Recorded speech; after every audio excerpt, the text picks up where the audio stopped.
Muy buen día, mis hermanos. Los saludo con la paz del Señor a cada uno de los oyentes. Antes se decía radio escucha, porque era por la radio. Televidentes, a los que están viendo a través de la televisión. Hoy con la tecnología ya no tenemos un nombre técnico para decir.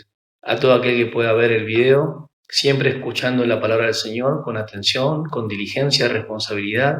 A mis hermanos en la común fe, paz del Señor. Aquellas personas que todavía no se han encontrado con el Señor de la palabra, con el Dios de la Biblia, con el Cristo muerto y resucitado, a través de la experiencia personal, de la única condición que nos remarca su palabra una y otra vez. Como el Evangelio de Juan, no aparece la palabra arrepentimiento como una condición para salvación, sino solamente creer. Creer. ¿Y qué más? Creer. Entonces, el gran tema de hoy es ¿una fe muerta o una fe viva? Una fe muerta o una fe viva, porque vamos a tocar el tema de Santiago capítulo 2, versículo 14-26. Algunas interpretaciones erróneas. Hermanos nuestros, porque han sido salvos también por gracia, generalmente los arminianos, llamados arminianos, creen que no es que Dios es soberano, sino que el hombre elige a Dios. Entonces, en algún momento, cuando no se evidencia la fe, cuando no se muestra a través de alguna obra, esa persona no es salva. No es salva, o en algún momento creyó, pero esta vez, como no se muestra alguna obra, se perdió y nunca fue salvo. Bien, pero también tenemos los hermanos que son de tendencia reformado protestante y entienden que la salvación está en Cristo y que no se pierde. Pero hay que perseverar hasta el fin, ¿eh? Hay que evidenciar siempre y mostrar siempre, como algo objetivo, podríamos decir. Y si no hay esa evidencia, dos cosas pueden resultar. Nunca fue salvo. Entonces, hay una tercera interpretación que me parece la más adecuada, la más bíblica, la más consistente. Cuando nosotros vamos a Santiago capítulo 2, versículo 14 al 26, el título que se coloca en las Biblias, que fueron colocados mucho tiempo después, ¿sí? Del siglo, no sé, 10 en adelante, así como los signos de puntuación fue en el siglo 6 y un poquito antes también, dice, hermanos míos. O sea, primeramente Santiago está hablando de los destinatarios, animándolos y confortándolos. ¿Cómo lo sé? Por el capítulo 1, versículo 1 y 2, cuando dice Santiago, y Santiago dice que es un siervo de Jesucristo y habla de los hermanos, hermanos míos. El capítulo 2, versículo 14, hermanos míos. Capítulo 3, versículo 1, hermanos míos. Entonces entendemos que eran cristianos. Eran judíos, eran cristianos judíos recién convertidos y estaban sufriendo la persecución, algunos el ostracismo. Ostracismo es que tenían que dejar sus tierras. ¿Por qué? Por sus connacionales judíos que no habían creído en Cristo Jesús. Ellos, como ustedes lo pueden ver en el capítulo 2, versículo 2, habla que se reunían, se congregaban, pero la palabra ahí es sinagoguen, la sinagoga. Santiago no es un apóstol, Santiago, hermano de Jesús, uno medio hermano de Jesús por parte de María, obvio, con Judas. Eso lo podemos apreciar en Mateo capítulo 12, versículo 46 al 50, cuando lo van a buscar a Jesús y lo tratan como un lunático. Jesús no descansaba, no comía porque atendía a las personas, las necesidades de las personas. Y lo primero era la necesidad espiritual. Más ellos, entre la mamá, siempre el autor, o sea, el que escribe, se refiere a María como la madre de Jesús, pero Jesús nunca llamó a María como su madre, sino mujer. Es interesante que tanto Jacobo, que es Santiago, y Judas, también mi hermano de Jesús, aparecen en Juan 7 también. Tenemos a Jacobo, que es la persona que era el sobrevedor, el pastor de la iglesia de Jerusalén. Era uno de los dirigentes más importantes, al cual el apóstol Pablo lo dice en Gálatas, que después de 14 años subió. Primer error de interpretación es pensar que Santiago escribe en contra del apóstol Pablo. No, para nada. Son dos puntos de vista de la salvación. son dos aspectos importantes, no se contradicen para nada. Martín Lutero, cuando leía y cuando leyó a Habacuc, justo por la fe vivirá, y en Romanos también 1:17, justo por la fe vivirá, llegó a la conclusión de que Santiago era la epístola de paja, que no tenía nada que ver. Si allá Pablo dice que solamente la fe salva, acá me está diciendo que las obras también, esto no lo entiendo. Pero al final de sus días, según comentan, que él pudo comprender que Santiago no se contradecía con el apóstol Pablo. Pablo habla de la fe en sí misma como una obra de Dios. Y Santiago habla de lo que resulta de esa fe salvífica. Cuando nosotros vemos todo el contexto de los 5 capítulos de Santiago, nos vamos a dar cuenta que no hay ninguna contradicción. El primer punto, porque no está hablando de la doctrina, la enseñanza soteriológica de la salvación, de que si se pierde la salvación o si se gana la salvación, no está hablando de eso. Segundo punto importante, tenemos que entender y considerar que está hablando de la conducta de estos hermanos. Eran cristianos, ya tenían la salvación por gracia. Entonces, todo lo que viene, la actitud y las acciones, tenía que ver con algo que se evidenciaba, no por la salvación que se perdiera o que se pudiera llegar a menoscabar o a despreciar, en el sentido de que a través del tiempo, por no evidenciar ciertas obras, esa persona, podríamos decir, en el caso hipotético, nunca fue salvo. No está hablando de eso. Está hablando que una fe salvífica, una fe verdadera, resulta o trae estas conductas, estas acciones. Por eso habla de la lengua, por eso habla de que no sea como el oleaje, no sea inconstante, por eso habla también de la importancia de la obediencia a la palabra, no ser solamente oidor, sino hacedor, y todas estas cosas importantes. El primer capítulo menciona que el propósito de las pruebas. El segundo capítulo va a mencionar que esa fe también se muestra a través de las obras. Eso es lo que nosotros vamos a leer hoy, ¿sí? Y al leer nos vamos a dar cuenta que empieza con una afirmación. El versículo 14. Santiago escribe: hermanos recién convertidos, cerca del 40 al 45. ¿Por qué? Porque la epístola de Romanos se escribe como 10 años después, y Gálatas también. ¿Qué quiero decir con esto? Que Santiago se reunía en la sinagoga de los judíos convertidos recién, y ustedes van a ver y notar en todo el libro de Santiago que menciona 20 libros del Viejo Pacto, por lo menos. Bien, 20 libros del Viejo Pacto, si se saca las 2 veces que aparece Jesucristo, en el capítulo 1, versículo 1, y capítulo 2, versículo 1, que aparece Jesucristo, pareciera ser un libro totalmente del Viejo Pacto. Pero obviamente Santiago sabemos que había creído en Cristo, lo dice que estaba con su madre en el aposento alto, en Hechos capítulo 1, versículo 13. Ese mismo que no había creído en Jesús como el Salvador y el Señor, después de la resurrección hubo una conversión. Este es de quien escribe. Este escribe diciendo siervo del Señor Jesucristo. Impresionante. Ahora, él no se pone en un pedestal escribiendo yo, hermano, mi hermano es Jesús en la carne. No. Habla de que él es un esclavo, un dulos, un siervo del Señor Jesucristo. Dice, hermanos míos, ¿de qué sirve decir que se tiene fe y no se tienen obras? ¿Acaso esa fe puede salvar? Si un hermano o una hermana están desnudos y no tienen el alimento necesario para cada día, y alguno de ustedes les dice, vayan tranquilos, abríguense y coman hasta quedar satisfechos, pero no les da lo necesario para el cuerpo, ¿de qué sirve eso? Lo mismo sucede con la fe si no tiene obras. Está muerta.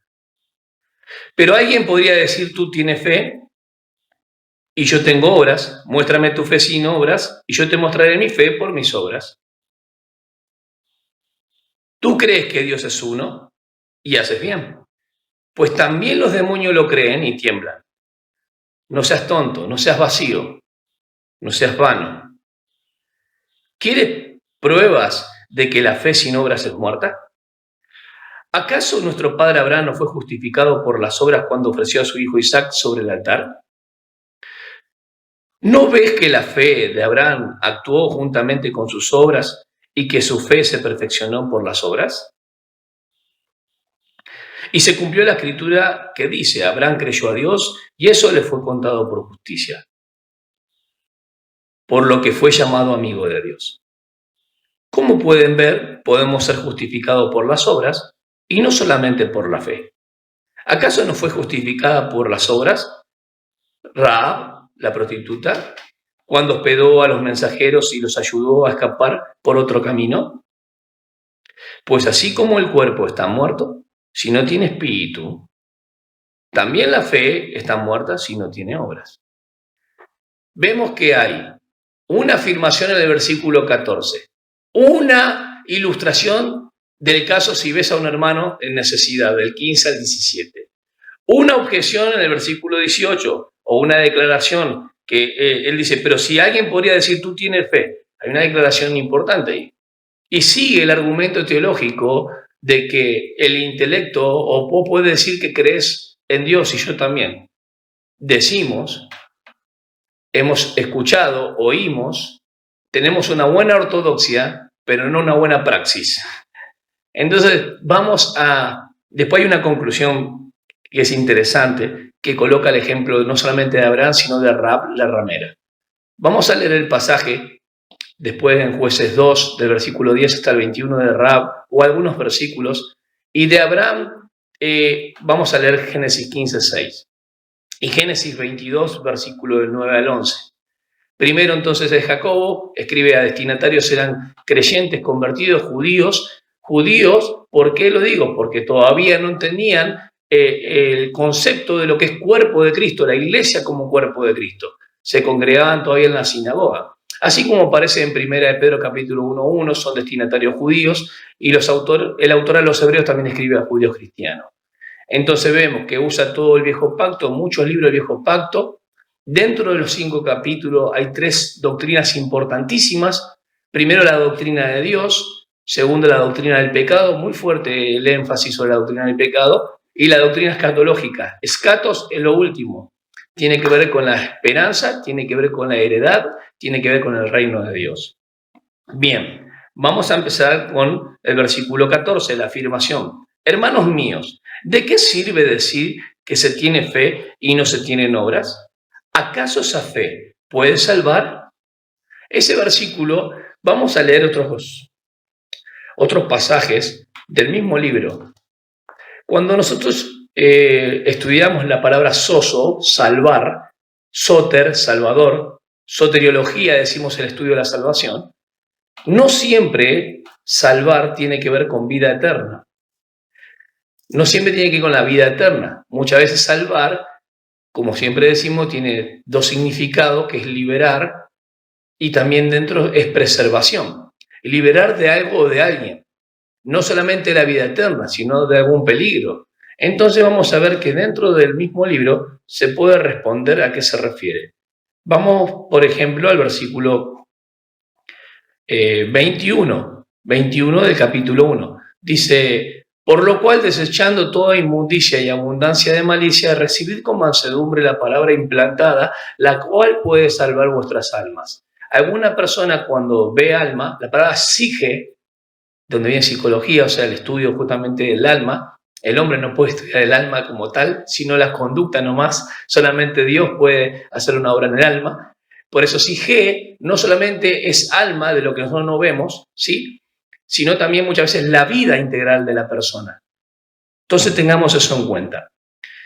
Si la persona obedece en la palabra del Señor, la cual puede salvar vuestras almas, puede salvar nuestras almas en el sentido no solamente emocional, sino el error de doctrina, sino de la frustración, sino de alguna caída. Entonces eso es muy importante. Salvar ahí no tiene una connotación de vida eterna, sino la salvación, la liberación del error, de la frustración y, por ejemplo, el tropiezo, porque dice ser oidores y no hacedores no va a ayudar.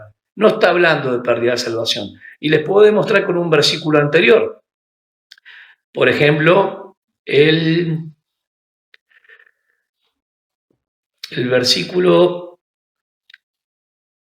18 del capítulo 1 dice, Él, Dios, de su voluntad nos hizo nacer por la palabra de verdad, para que seamos primicias de su criatura. Ya tenían la salvación. Está hablando de la dádiva de Dios, de la bondad de Dios y la responsabilidad del hombre, la responsabilidad del creyente, la responsabilidad del cristiano. Dios nos hizo nacer una vez y para siempre. Pero ahora en la experiencia de vida, es probada, o sea, mi fe es probada a través de no solamente ser oidor, sino hacedor de su palabra. No dice que está mal oír, dice ser pronto para oír y tardo para hablar. ¿Pero de qué me está hablando? De la conducta, la actitud y las acciones. ¿Cómo puede ser que en la iglesia se predica la palabra del Señor y muchas personas reciben la palabra del Señor con mansedumbre y modifican sus conductas y sus acciones? Y hay otros hermanos que han sido salvos también por la misma gracia de Dios y se resisten a la palabra del Señor. Se vuelven cada vez más obtusos, más fuertes y en oposición a la palabra, siendo que la palabra implantada en el corazón es la que puede traer eso que resulte en gloria, en honor, en glorificar a nuestro Dios. No, para ellos es estorbo. Entonces, en vez de conducirlos a un arrepentimiento, el cual modifique su conducta, en su forma de pensar, en sus emociones y en su voluntad, se oponen en la palabra. Y ahora lo que voy a hablar va a ser más fuerte. Esta misma fe de que nosotros sabemos que ya hemos creído en Dios, pero solamente somos oidores y no obedecemos a la palabra, es la misma que se viene exponiendo en el capítulo 1 en adelante, del 19 en adelante. Habla de ser imparciales. La religión realmente que salva es la interna y tiene que ver con volver a unir a Dios, no el hombre buscando a Dios. Dios hace algo en el hombre para que sea algo que glorifique su nombre. La parcialidad en la iglesia no debe existir, debe ser imparcial. Por eso habla del tema de la misericordia. Dios castigó a Cristo por nosotros. La misericordia triunfa sobre el juicio. ¿Cómo nosotros tomamos las actitudes? ¿Cómo nosotros, a través de la fe, cuando es probada, cómo hacemos en cuanto al juicio, en cuanto a discernir las actitudes y acciones, en cuanto a ayudar y ser imparciales? Porque en esto también es importante la conducta que tenemos en la iglesia local. No solamente que somos probados individualmente, sino que Dios nos pone en una comunidad, en la sociedad, en nuestro hogar y nuestra iglesia local para limar asperezas, para ayudarlos, para probar nuestra fe. Y al ser probada, llegue a su madurez, a su compleción, llegue a ser teleio, perfeccionada. Eso es interesante, hermanos. La fe muerta es inútil, es vacía, sin contenido. Ahora ustedes pueden decir, bueno, entonces la persona que no demuestra esa fe es porque no es salva. No, te estoy diciendo que no tiene que ver con la salvación cuando hablamos de la justificación, sino que tiene que ver con la experiencia del cristiano, la actitud que tiene ante la necesidad y cómo él actúa, actitud y acción. Él ve la necesidad como cualquiera de nosotros la vemos y ¿qué hacemos en ese momento? Si solamente oímos la palabra del Señor y no obedecemos a la palabra, no amamos a Dios con todo nuestro corazón. Podemos decir que amamos a Dios, pero en realidad cuando no amamos a nuestro hermano como debe ser, no estamos amando a Dios de manera con limpia conciencia. Es muy importante. Entonces vemos que la palabra salvación no solamente nos indica de vida eterna. La salvación tiene varios aspectos. Liberar algo de alguien, liberar de la doctrina, del error de doctrina, de desviarse de la fe. Así que, hermanos, cuando dice, hermanos míos, ¿de qué aprovechará si alguno dice que tiene fe y no tiene obra? ¿Podrá la fe salvarle? Vuelvo a esa afirmación tan difícil. ¿De qué fe me está hablando? De la fe que un cristiano que dice que tiene fe y no tiene obras, no demuestra obras, no evidencia obra. ¿Podrá esa fe salvarle por más que diga que cree en Dios, que fue salvo por gracia? Cuando él va en la necesidad y cierra su puño, lo hace una y otra vez, y nunca hay ningún fruto de amor, de ser condescendiente con el hermano, ¿podrá esa fe salvarle? ¿De qué me está hablando? Ninguna persona, ningún hermano va a poder salvarle ese tipo de fe sin obra. No nos podemos conducir como queremos. Si somos solamente oidores y no hacedores, el Señor puede cortarnos. Esa es la idea que con Dios no se juega. Esta epístola, hermano, va a estar calando hondo. Es una epístola pastoral, pero va calando hondo, animándoles, reconfortándoles, y le está diciendo el propósito de las pruebas, la sabiduría en medio de las pruebas, está hablando de Dios y las pruebas, la palabra de Dios y las pruebas, y cómo el hombre que tiene una fe viva evidencia esa obra que glorifican a Dios. Si un hermano o hermana están desnudos y tienen necesidad de mantenimiento de cada día, ¿se dan cuenta de lo que dice? Y el 16, y alguno de vosotros le dice, id en paz, Dios te bendiga, vete con Dios. El Señor te prospere. Saben que Dios es amor, Dios le ha dado bienes para poder bendecir, pero ellos le dan un aliento, así con eso, ¿no? Si alguno de vosotros le dice, id en paz, calentaos y saciaos, pero no le dais las cosas que son necesarias para el cuerpo, ¿de qué aprovecha? Está hablando de una manifestación, está hablando de una evidencia, una demostración de que ellos dicen creer en Dios, han sido salvos por Dios, por gracia, sin ningún mérito. Y ahora hoy ellos, en vez de ejercitar y de eso que debería resultar en una demostración de gratitud, no lo hacen. Es un falso amor. Voy a leer primera de Juan capítulo 3, versículo 17. Primera de Juan 3, 17. Es interesante, dice, pero el que tiene bienes de este mundo y ve a su hermano tener necesidad y cierra contra él su corazón, ¿cómo mora el amor de Dios en él? Estos versículos son tan difíciles cuando no se entienden en el contexto. Dice, ¿cómo mora el amor de Dios en él? No está diciendo que no es hijo de Dios, está diciendo que no está demostrando ese amor de manera que glorifique a Dios. Primer punto importante, entonces entendemos que son cristianos, son hermanos que en la conducta no mostraban su fe. La verdadera fe, la fe que salva el alma, que nos da la orientación para poder ser agradecidos al Señor y disfrutar de estas bendiciones que tenemos, el ayudar al necesitado, el no cerrar nuestro puño, el ser imparcial entre los hermanos, el tratar de no hablar de más para lastimar y ser tropiezo. Todas estas cosas tienen que ver con obediencia a la palabra, con tener un corazón sencillo, simple, manso delante del Señor, porque esto nos conduce a que a través de la prueba pueda resultar en paciencia y esto glorifica al Señor, honra al Señor. La ilustración es simple, hermanos, porque dice, si un hermano o una hermana están desnudos, no está hablando que están sin ropa, sino con poquita ropa, o ropa como por diosero, como una persona, un vagabundo, y nosotros vemos esa necesidad. Y te está hablando a vos y a mí. Cuando vos ves la necesidad, ¿qué haces? ¿Hay una fe que actúa? ¿O solamente está ahí la intelectual? Que vos crees en Dios y si yo voy a orar por vos. No, tenemos que movernos. Nuestra iglesia, realmente la iglesia local acá, como el Señor está obrando en cada uno de los corazones de nuestros hermanos, está poniendo el sentir de que la necesidad es una oportunidad para sembrar, para bendecir a los demás. Gloria a Dios. Y eso es evidente. Eso es evidente. Y alguno de vosotros le dice también, ir en paz, calentados y saciados. No solamente le falta abrigo, sino que no tiene las cosas necesarias. No porque sean de lujo, sino lo necesario para poder vivir. Pero le dicen, ¿sabes qué? Calentados, tranquilos, vayan, el Señor hará. Es una fe muerta, una fe inútil. No está hablando que no existe una salvación, no está hablando que esas personas no son salvas. Dice que la fe es infructuosa, es estéril, sin fruto, porque dice que ama a Dios, que cree en Dios, lo tiene todo acá, pero en la bajada no actúa conforme a lo que dice creer. No condice con lo que cree.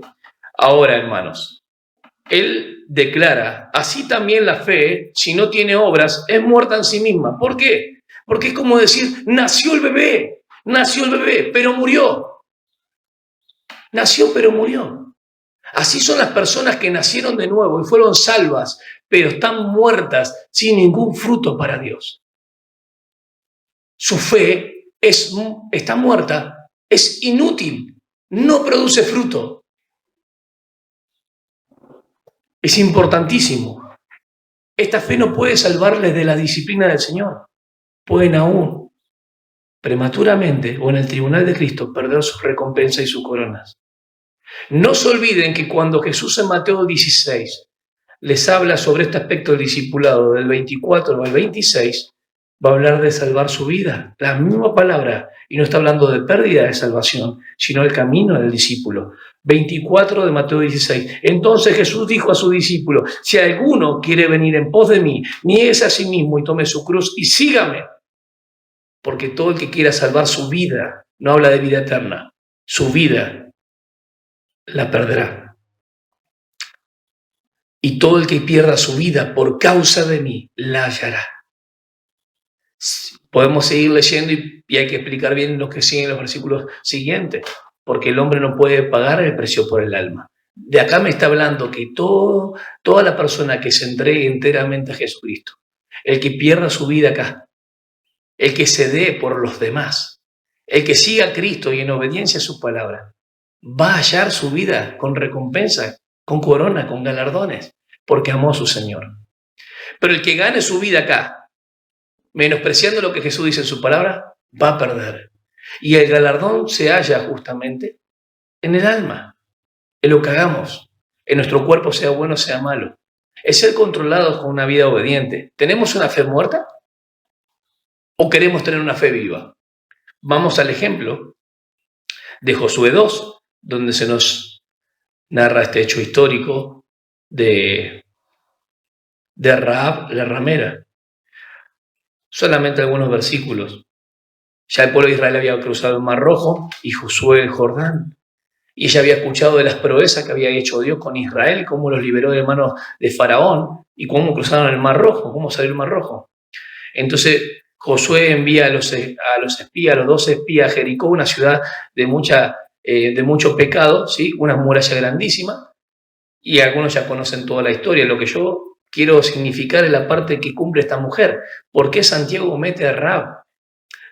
Dice, versículo 10, porque hemos oído que Jehová hizo salisteis de Egipto, y lo que habéis hecho a los 2 reyes de los amorreos que estaban al otro lado del Jordán, a Sehón y a Og, a los cuales habéis destruido. Oyendo esto, ha desmayado nuestro corazón. Ella dice, siendo de Jericó, ni ha quedado más aliento en hombre alguno por causa de ustedes, porque Yahvé, vuestro Dios, es Dios de arriba de los cielos y abajo de la tierra.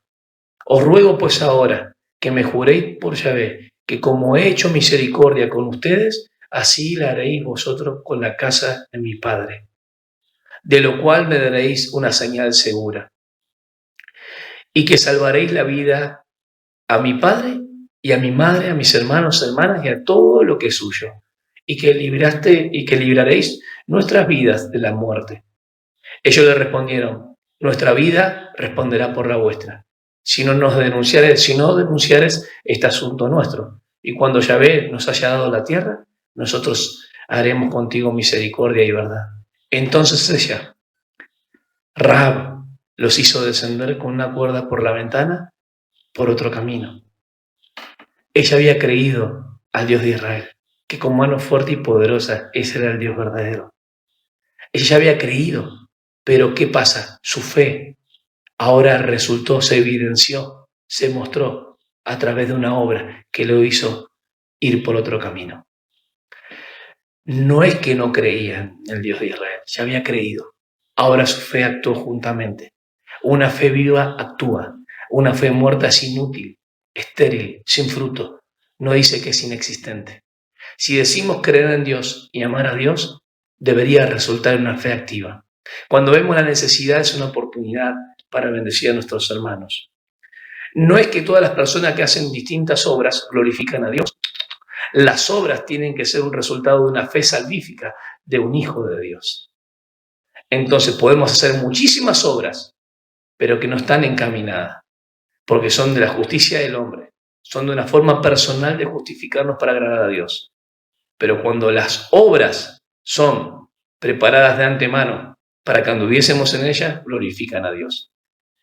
Generalmente confundimos estos textos para decir que las personas son salvas por obras. No hay ninguna connotación en la Escritura así de esta manera, ni Pablo se contradice con Santiago, sabiendo que Santiago se escribió mucho antes. Si alguno veis en necesidad, actuad, tened una actitud hacia él. La fe debe ser activa, la fe debe ser viva. Y puede estar la objeción, pero alguno dirá, tú tienes fe y yo tengo obras. Muéstrame tu fe sin tus obras y yo te mostraré mi fe por mis obras. Puede estar esta persona imaginaria, este opositor o una persona que esté ahí como objetando, pero alguno dirás, tú tienes fe y yo tengo obras. Muéstrame tu fe sin tus obras y yo te mostraré mi fe por mis obras. El gran problema de esto es pensar que las obras salvan. No está hablando de eso. Está hablando de una fe que es muerta, es inútil, no que es inexistente, no beneficia en nada, no sirve, de eso está hablando. Pero la fe, por obra, mostrándola a través y evidenciándola a través de las obras, sí glorifican a Dios, sí es con mucho fruto, sí es útil. De eso está hablando. Esa fe sirve. Y por las dudas, uno quiere decir, tú crees en Dios, que Dios es uno. Ese era el Shema judío. Los judíos tenían la fuerte impresión de que la fe de Abraham era una fe como patrimonio personal. Abraham creyó a Dios y le fue contado por justicia, que era la fe de Abraham. No, hermanos. Dios declara justo a Abraham sin ninguna obra. Entonces algún judío podía ser muy light. Mirá que la fe solamente es, la fe en Dios es un patrimonio personal. Y tenían que hacer un montón de obras para salvarse. ¿Por qué? Porque entendían que la fe que Abraham tuvo era una obra de él, ¿me entienden? Entonces el judío pensaba que tenía que hacer una obra como personal para justificarse, así como Abraham se hubiese justificado, entre comillas, en Génesis 15, versículo 6. Y no nos dice eso la palabra. Dice que Abraham creyó y le fue contado por justicia, no en base a ningún mérito de él. Porque si era por obras tenía mucho de qué gloriarse. Eso lo dice Romanos capítulo 4, del 3 al 4. Por lo tanto, una persona podría decir, ¿tú crees que Dios es uno? Bien haces, muy bien, muy ortodoxos. Ortodoxia la tienen bien, tienen el concepto de que Dios es verdad de una manera impresionante. Marcos 1:24, Marcos 5:7, dice que los demonios vieron y dijeron, tú eres hijo de Dios altísimo, tú eres el santo de Dios, sabemos que tú eres el santo de Dios. Un conocimiento intelectual, pero que la experiencia no obedecen, que no se rinden para salvación. Él no los vino a salvar. Pero esas personas no va a cambiar su posición que tienen ya de condenado. La gran diferencia con el cristiano que ha sido salvo por gracia, y en vez de tener una actitud de gratitud, valga la redundancia, una actitud de gratitud a su Señor y tener una fe salvífica, su fe es solamente intelectual y queda en el conocimiento de oidor y no hacedor de la palabra. Hay un tema acá importantísimo, porque dice que los demonios creen y tiemblan. Ellos creen y tiemblan porque saben que tienen la sentencia segura del lago de fuego. Los cristianos creen en Dios, no hacen nada, en vez de tener una fe viva, tienen una fe muerta. Hace tiempo que están sentados sin hacer nada, hace tiempo que vos y yo podemos estar durmiendo en un letargo espiritual, no te levantas ante la necesidad, escuchás la prédica, te vas a tu casa como viniste. Dos personas escuchan la misma prédica, uno es transformado y cambia su conducta y modifica hacia su Señor y quiere alabar al Señor y glorifica al Señor, y vos seguís duro como una roca. Entonces el problema no es el Señor, es tu corazón. Una vez que fuiste salvo, tenemos que arrepentirnos de aquellas cosas que hacemos mal. No hay una fe viva que te conduzca también a la necesidad de los hermanos. Primeramente porque tu relación y tu compañerismo con Dios está cortado. Al estar cortado por algún pecado, por lo que sea, esa fe no te puede salvar de la disciplina que Dios puede haber determinado para vos o para mí. Porque el temor del Señor tiene que estar siempre. Estos tiemblan por lo que le va a pasar. ¿Y nosotros creemos en Dios y no temblamos ante su presencia? Ellos creen en Dios, tienen una ortodoxia y teología, la tienen bien clara, el concepto de Dios, de que es verdadero, que es verdad. Vos crees en Dios y yo también, la tenemos bien clara de quién es Dios, pero sin embargo no temblamos en su presencia. Una fe muerta, una fe estéril. Vemos la necesidad y cerramos nuestro puño. Vemos lo que hay que hacer en la congregación y no nos animamos a arrimarnos. No tenemos un compañerismo con Dios primeramente, porque su palabra, cuando es implantada en nuestro corazón, no la recibimos con mansedumbre, estamos duros, impermeables. Los dos ejemplos que resultan de que dicen más, ¿quieres saber, hombre vano? Que la fe sin obras muerta. Está hablando de lo mismo. Así como actuó Rahab, no quedó solamente en que había creído, sino que ahora lo demostró delante de los hombres. Así Abraham, cuando creyó, no quedó solamente en eso cuando fue justificado por la fe, sino que de sus obras también. Cuando él va y entrega a Isaac. Si tu fe es viva, se va a demostrar y se va a evidenciar para glorificar el nombre del Señor. O tenés una fe muerta o una fe viva. Y fíjate que yo no te hablé de pérdida de salvación, te hablé de la conducta, las acciones y la forma que tenemos ante la sociedad, ante nuestro hogar y ante la iglesia local, nuestros hermanos sobre todo. Versículo 22. ¿No ves que la fe actuó juntamente con sus obras? ¿Se dan cuenta que la fe y las obras son inseparables en este sentido? Ahora, en ningún momento tampoco dije que las obras son condición para la salvación. No. Por las obras también fue justificado Abraham. Porque ante los hombres fue justificado.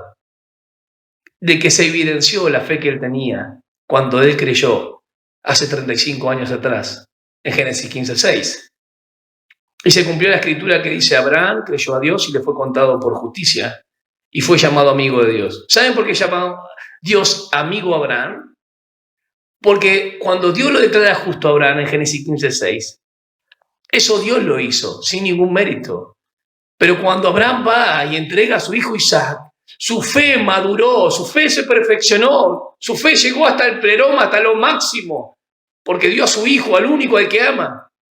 Y nosotros fuimos salvos por gracia, y nuestra fe, en vez de darnos con todo a que madure nuestra fe, a que se desarrolle en entrega, en devoción, en compañerismo al Señor, en vez de ser una fe viva que nos conduzca a glorificar a Dios por todo lo que Él ya hizo, no es por la ley del sermón del monte ni la ley de Moisés, porque ahora tenemos la ley de Cristo, donde no tenemos condenación, donde bajo la ley de Moisés eran apedrados, donde nosotros cuando pecamos somos restaurados en comunión porque tenemos a Cristo, donde Dios puso a Cristo por nuestros pecados y tenemos la ley de la libertad. Y aún así resistimos a la palabra. Escuchamos con dureza en nuestros corazones.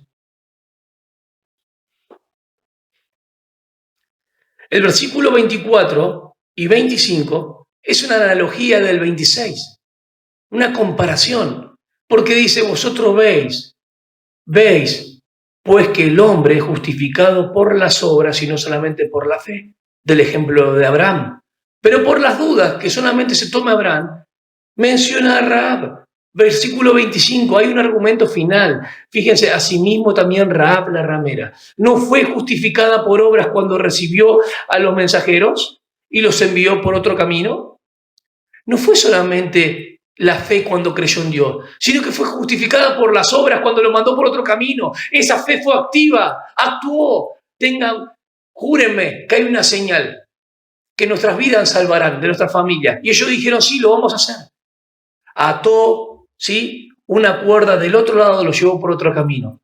La fe del Dios que salvó al pueblo de Israel de la mano de los egipcios, ahora ella misma fe la puso en acción, diciendo a ellos que la salven de su vida física, y lo llevó por otro camino. Esa fe actuó, una fe viva. Y la analogía es porque como el cuerpo sin espíritu está muerto, así también la fe sin obras está muerta. Si no tenés una fe viva, tenés que mirarte hacia adentro y reflexionar. Una introspección, una radiografía interior en tus pensamientos, emociones y voluntad. ¿Qué compañerismo estás teniendo con Dios? ¿Qué compañerismo estás teniendo con la palabra? Porque si tenés una fe salvífica, en la cual te hizo renacer, lo decía el versículo hoy, de esa no estamos hablando.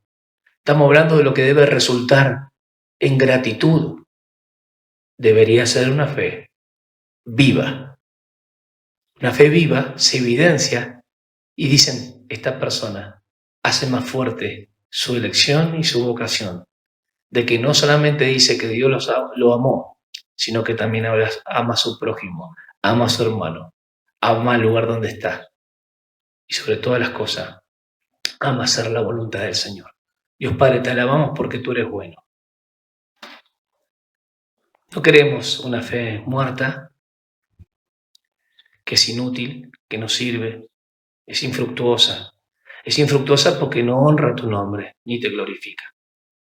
Queremos que, así como nos has salvado por gracia, que nos dé la fortaleza para modificar estas actitudes, acciones que no te glorifican a ti. y nos des una oportunidad más, Señor, para arrepentirnos delante de ti, confesar nuestros pecados, para que seamos testimonio, para que seamos luz, seamos sal. En el poderoso nombre de Jesús. Amén.